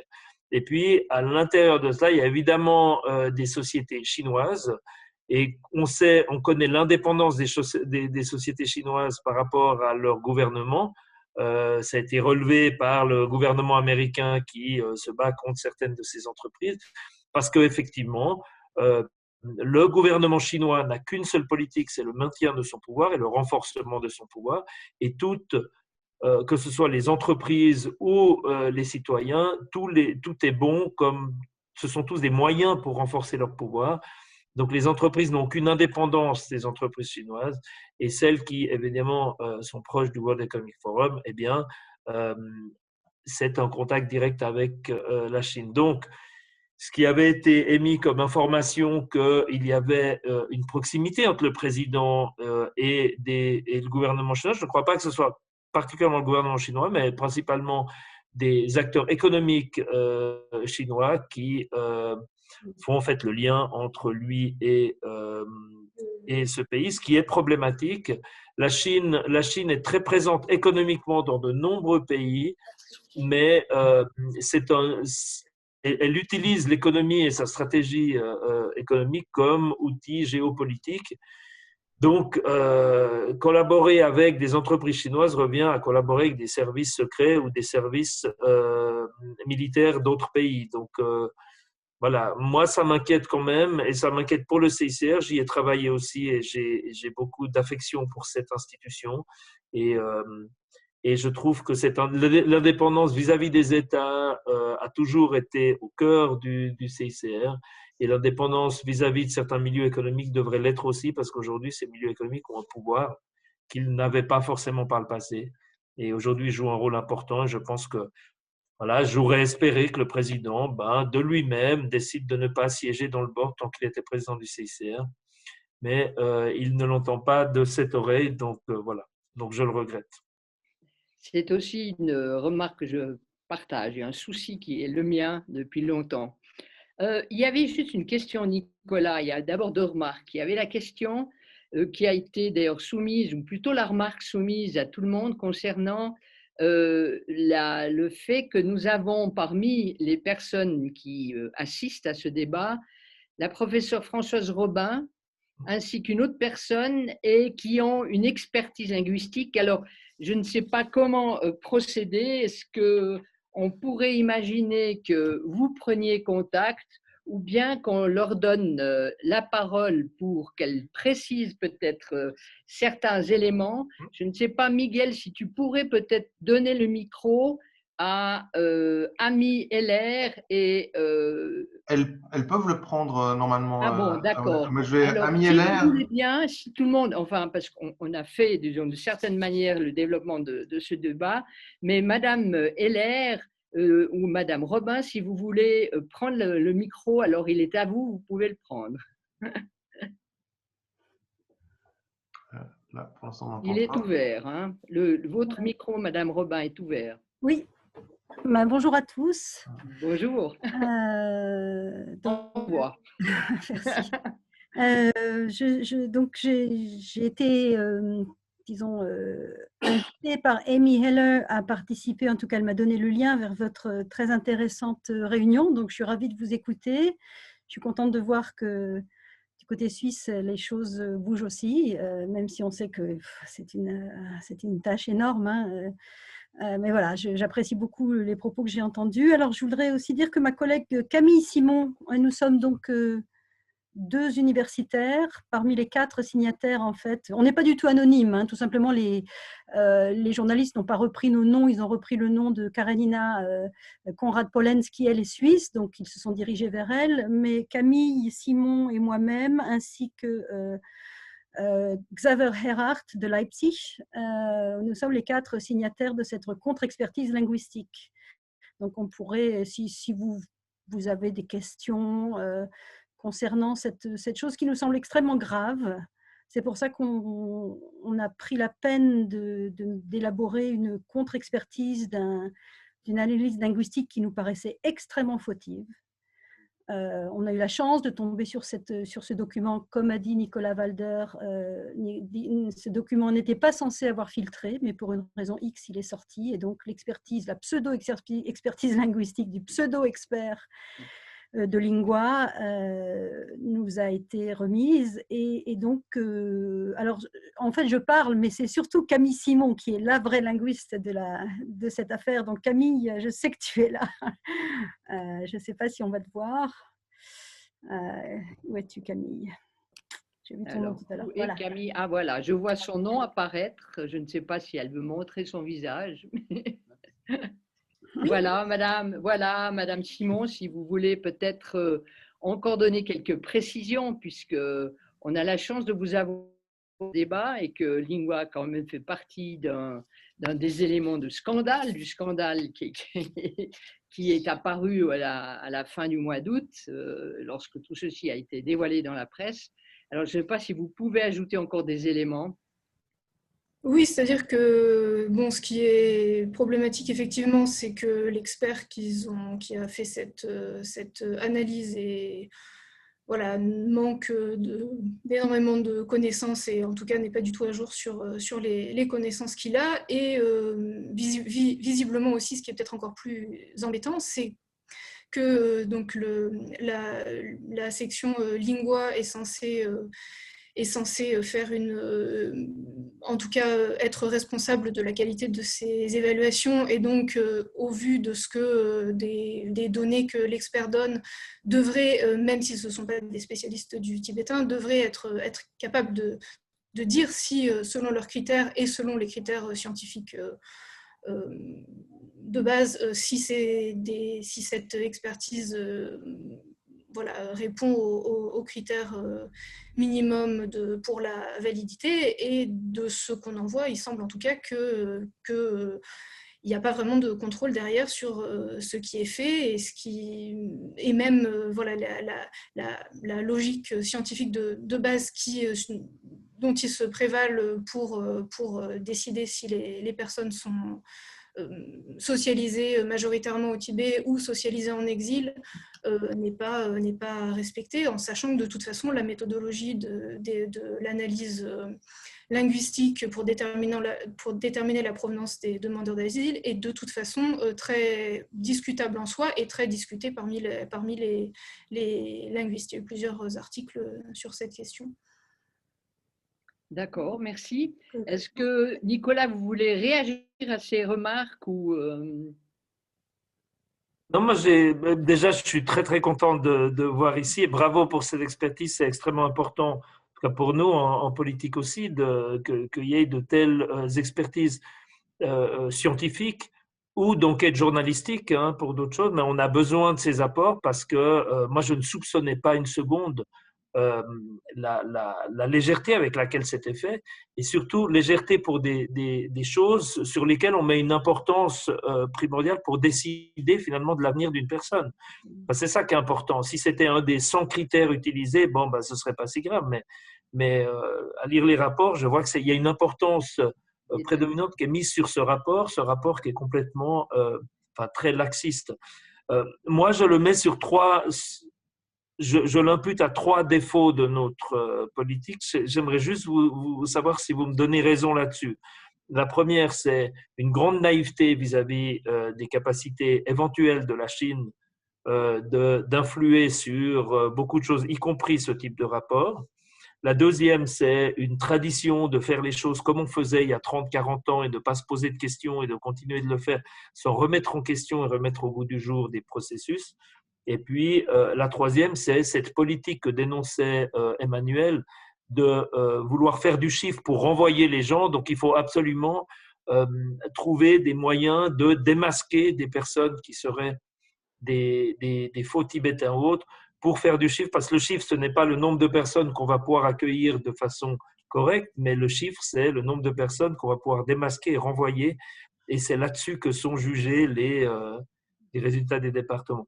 Moi, je le mets sur ces trois raisons. Est-ce que vous voyez d'autres biais, finalement, de la politique migratoire ou de l'accueil des Tibétains? Je ne sais pas si c'est certainement très naïf de ma part, mais je pense qu'il y a aussi une croyance en une espèce de scientificité qui donnerait des réponses automatiquement et sur laquelle on... Alors, voilà, si on part du principe que les gens travaillent de façon honnête et sincère, ça signifie donc qu'ils estiment que la science peut tout et peut décider, voilà, trouver des critères très... Alors, voilà, ce que je peux ajouter peut-être, c'est alors est-ce qu'on voit la main sombre de la Chine derrière En fait, on voit uniquement la conversation via l'icône conversée et vous posez vos questions écrites. C'était un peu les règles qu'on avait fixées. Je devrais pouvoir voir les mains quelque part, mais j'avoue que là, je m'étais plutôt fixée sur ça. Je peux ajouter quelque chose? Oui, mais bien sûr, allez-y. Donc, voilà. Est-ce qu'il y a derrière cette expertise extrêmement fautive, d'abord, est-ce qu'elle reflète l'ensemble des expertises linguistiques Lingua? On ne peut pas le dire puisque c'est la seule qu'on ait eue, mais pas de chance, elle est vraiment très très très mauvaise. Donc, et c'est plus une question de méthodologie aussi. Donc, si la méthodologie est mauvaise, et tous les rapports de cet expert numéro AS19, ils ont des codes, hein, donc le AS19 doit certainement sévir d'une manière à peu près similaire pour tous les demandeurs d'asile tibétains. Et si lui, il est capable de faire un aussi mauvais rapport et que personne ne lui dise rien chez Lingua, on peut donc penser que malheureusement, ça n'est pas l'exception qui va confirmer une règle de bon fonctionnement, c'est que la plupart de nombreuses expertises linguistiques sont certainement assez fautives, voire très fautives. Alors, est-ce qu'en plus, il faut ajouter la Chine derrière ça? Ce qui nous a semblé, donc la question c'est, est-ce que la Chine semble avoir un peu une mainmise ou est-ce qu'elle a droit au chapitre en ce qui concerne les demandeurs d'asile tibétains qui sont examinés par quelqu'un de chez Lingua, le fameux AS19. Il a l'air de quand même, cette personne, on ne sait pas du tout qui c'est, et nous-mêmes qui connaissons, c'est-à-dire c'est un champ, la tibétologie, effectivement, on dit bien comme ça, c'est un champ plus vaste que beaucoup l'imaginent, mais quand même assez réduit, et étant donné son CV, ou en tout cas ce qu'on a pu en savoir qu'il a, et en tout cas on a quelques indications sur sa carrière, c'est quelqu'un qui doit être assez âgé, puisqu'il était déjà au Tibet dans les années 80, donc nous, on ne connaît pas de linguiste patenté, disons, qui soit allé dans les années 80 au Tibet, qui connaissent aussi le chinois, enfin bon, bref, avec toutes ces caractéristiques, on ne voit pas du tout qui c'est. Donc, on ne sait pas qui est cette personne. Et par ailleurs, dans la manière dont il analyse, je analyse toujours avec des guillemets, hein, donc les éléments linguistiques dont il dispose, c'est vraiment à charge. On a l'impression, excusez-moi, qu'il est là pour dégommer les Tibétains. Oui, c'est-à-dire qu'un des critères aussi de validité mis en avant par Lingua, c'est que pour chaque élément qui contredirait le lieu d'où la personne se dit être originaire, donc la personne se dit originaire du lieu X, on tombe sur une manière de parler qui ne correspond pas à ce lieu X, mais qui pourrait correspondre à un lieu Y. Normalement, dans les critères qui doivent être vérifiés et validés par Lingua, il faut essayer de trouver toutes les explications alternatives possibles pour dire oui, d'accord, peut-être qu'il vient de X, mais il a parlé en utilisant un mot qu'on utilise plutôt dans l'endroit Y. Il faut essayer de trouver dans le récit de vie de la personne pourquoi. On n'est pas censé dans le rapport dire il a utilisé un mot qu'on utilise dans l'endroit Y, donc c'est qu'il ment et qu'il vient de Y. On est censé formuler le rapport de... Il dit qu'il vient de X, il a utilisé un mot qui est plutôt utilisé dans l'endroit Y, mais pour qu'est-ce qui, dans sa vie, pourrait expliquer qu'il connaît ce mot alors qu'il n'est pas utilisé dans son village d'origine. Donc, vraiment, les critères qui doivent être respectés pour que, selon les critères même de Lingua, l'analyse soit une analyse de qualité, ça, c'est pas du tout respecté. Si on regarde ce rapport, il saute directement à la conclusion. Donc, il a menti. Il est vraisemblablement pas originaire de l'endroit d'où il vient.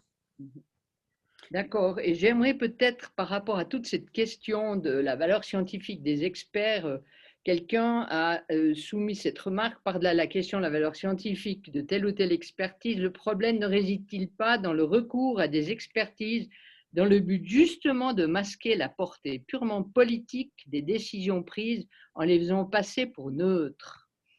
Alors, évidemment, la question est ouverte. Est-ce que quelqu'un aimerait répondre à ça ou on laisse la question ouverte avec le doute que cela inspire? Voilà. C'est très plausible parce que quand on ne connaît pas très très bien le domaine de la linguistique, ce qui n'est pas le cas normalement des gens de chez Lingua. Mais par exemple, on donne ça à un parlementaire, la personne va être, je pense, assez facilement bluffée par ce qui a l'air effectivement d'être une apparence de scientificité. Ça ne tient pas du tout la route, mais ça s'en donne les apparences. Et peut-être, alors la question c'est, est-ce que ce monsieur, cette dame AS19, a pour mission d'éjecter autant de Tibétains que possible? Alors, pour lui, c'est les Tibétains, mais ce sera des Érythréens pour quelqu'un d'autre, pour un autre expert. Voilà. Est-ce qu'au fond, on leur dit, on vous confie cette mission, mais ce serait quand même sympa de faire du chiffre et donc de trouver d'essayer de démolir en fait chaque candidature. Donc, ça, malheureusement, on ne peut pas le dire. Nous, on sait que notre expert AS19, il ne se comporte pas du tout de manière neutre. Mais on ne sait pas ce qui le motive pour ne pas agir de manière neutre, ou en tout cas avec le recul scientifique nécessaire. Peut-être, oui. Peut-être juste deux mots là-dessus, c'est évidemment le nœud du problème. Je ne crois pas que l'expertise serve à cacher une décision politique. Je pense que ça sert à justifier un choix politique. Et le choix politique, il est clair, c'est ce que je dénonçais au départ, c'est un des grands biais de l'asile, mais qui, pour certaines populations, fait vraiment très mal. C'est le biais d'avoir comme objectif le chiffre, mais le chiffre négatif, c'est-à-dire d'avoir, plus on arrivera à renvoyer, plus finalement le service aura répondu aux objectifs. Et à partir de là, effectivement, les mandataires, quels qu'ils soient, que ce soit des experts scientifiques ou non, vont avoir comme objectif, finalement, plus ils arriveront à déjouer ou à contredire ou à permettre des avis négatifs sur des dossiers de requérants, plus effectivement, ils seront sollicités par l'administration parce qu'ils répondent à l'objectif. C'est un peu la même chose quand des scientifiques sont mandatés par, je ne sais pas, des sociétés de pharma. Eh bien, le scientifique aura une tendance assez naturelle à aller dans le sens voulu par l'entreprise. Voilà. Sachant alors il me semble, je ne sais pas si c'est encore le cas, mais il me semble que les scientifiques de Lingua sont rémunérés pour chaque expertise. Bien sûr, mais si on les mandate pour des expertises, c'est que ces expertises permettent permettre au SEM de remplir sa mission qui est. Oui, voilà, mais du coup, ils sont pas, et c'est très facile pour eux de ne plus être sollicités si, ce serait en tout cas très facile de ne pas les solliciter s'ils ne répondaient pas, ou si, comme vous dites. Absolument. Oui, je vous remercie pour ces éclairages que vous nous avez apportés avec votre expérience. Il y a Emmanuel Déona qui aimerait prendre la parole. Je ne sais pas au fond sur quel sujet, mais je lui donne Oui, plus. sur ce sujet précisément, Ah, bah, ça parce qu'il m'a été donné de lire la réponse du SEM au courrier des chercheuses. Et d'après ce que je comprends de ce courrier, d'abord, surtout le SEM estime que tout ça a été confidentiel, n'aurait pas dû être diffusé. Donc il y a une gêne, un malaise. Et puis, il n'y a pas de reconnaissance de l'impact de cette incompétence crasse de l'expert et des conséquences de son évaluation, mais une tentative de minimiser en fait les conséquences de ces expertises en disant que de toute façon le statut est déterminé en fonction d'autres critères et que l'analyse Lingua n'est qu'un critère parmi d'autres. Et d'ailleurs, Lingua ne peut pas s'ingérer dans l'analyse des autres critères. Mais en fait, mis à part des formules de politesse et puis une réponse polie et sur le papier circonstanciée aux questions qui sont posées, il n'y a pas l'admission d'une quelconque faute ou dysfonctionnement et ni une manière de vouloir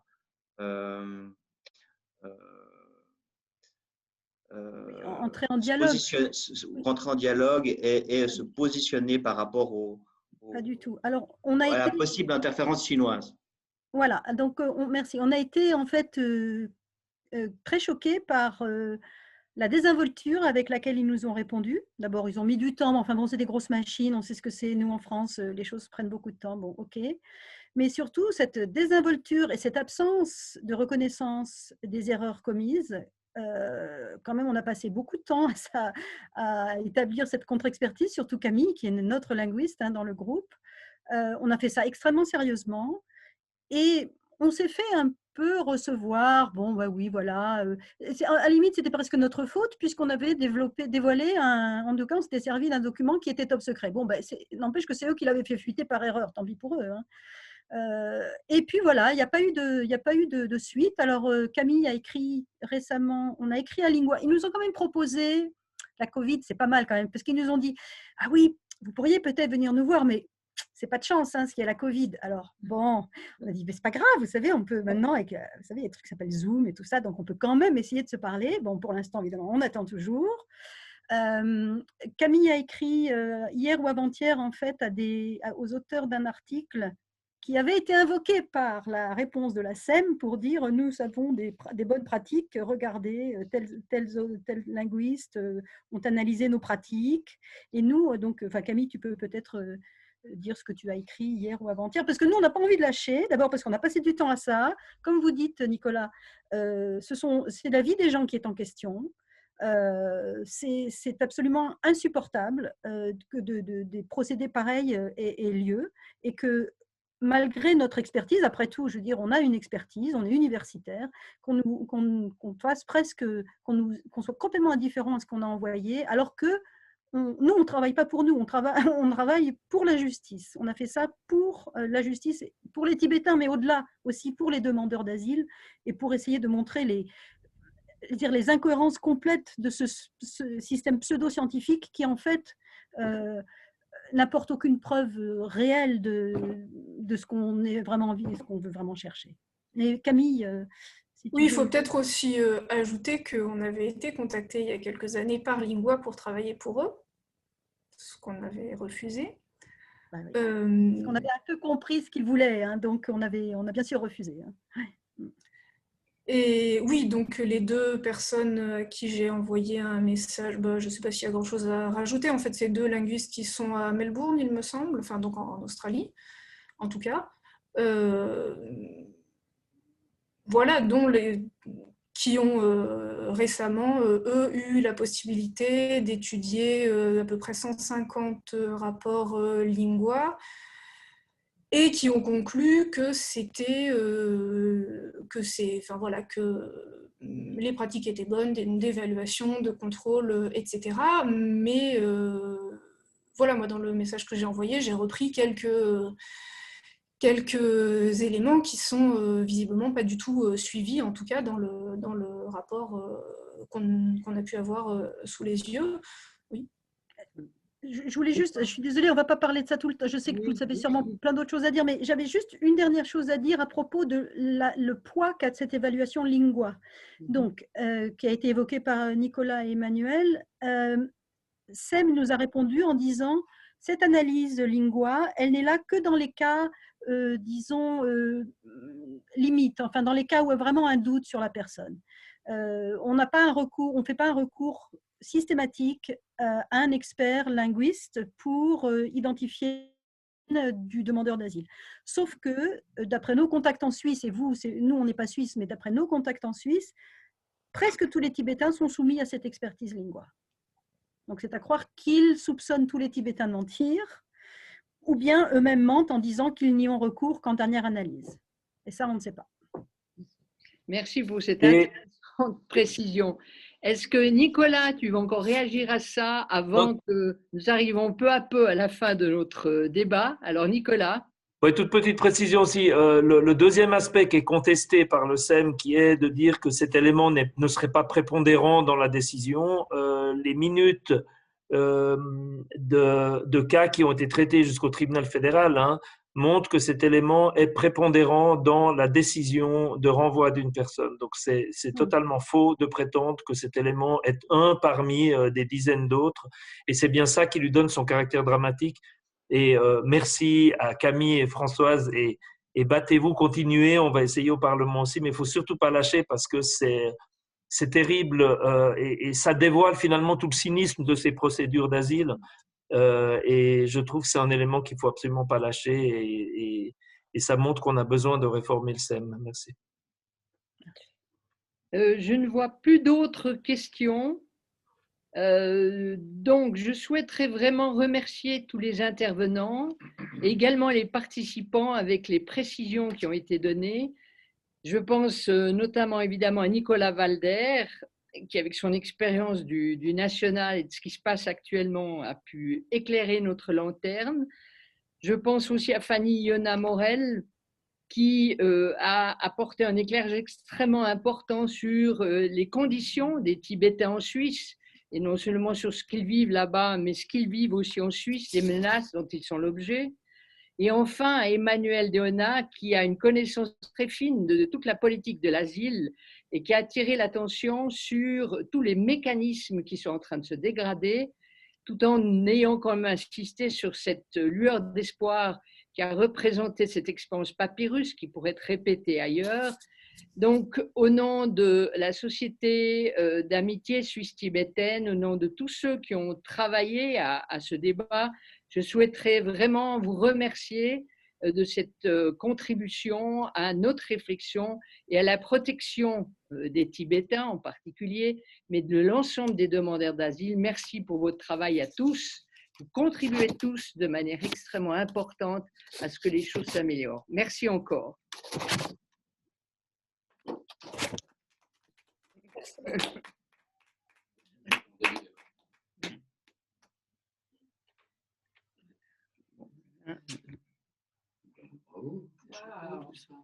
Wow.